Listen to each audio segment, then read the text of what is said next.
Mount Zion Music. Mr. Big True JMP G-Pass kanofamba kachiita kunge kari kutsika pano panobaya kachiteta kunge kuri kunaya ndabva ndagaya apa ndovhaya ndotobaya kane chuno chinozongonyoka python nyoka mabhanang'ana like cyclone saka matrauzi kanomazadza semasaga ekwaboka efodya ndasvika ipapo ndikangoti hey babe, yes iwewe uri saizi hey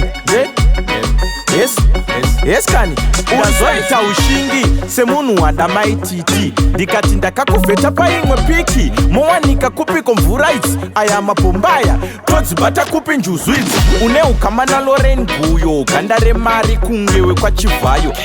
unotobobatika gazafiyo ndatozoona nyaya yacho kuti haisiriyo ndadzoka ndikati hey babe, yes iwewe uri saizi hey babe, yes kani uri saizi manje ukasadaira ndinotosiya ndakubholoncha zviriko futi ndotosiya ndatotapina kuita kusombonya kupfanyapfanya kunyapfunya ndiri kuti unodhisevha inini so mimba 1 ndotokupa vana 4 simba rese pauri nekuti zvauri zvaita kuti ndiite kunge ndiri pastage show kachitsika kunge pari kubaba kutetateta kunge bhatiri kunayanaya ndobva ndagaya ndatovhaya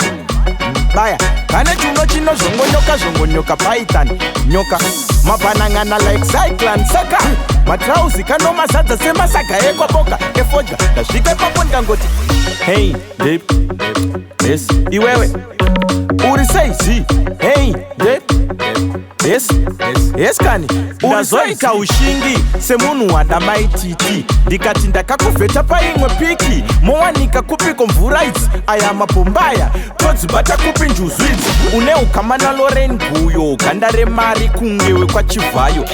unotobobatika gazafiyo ndatozoona nyaya yacho kuti haisiriyo ndadzoka ndikati hey babe, yes iwewe uri saizi hey babe, yes kani uri saizi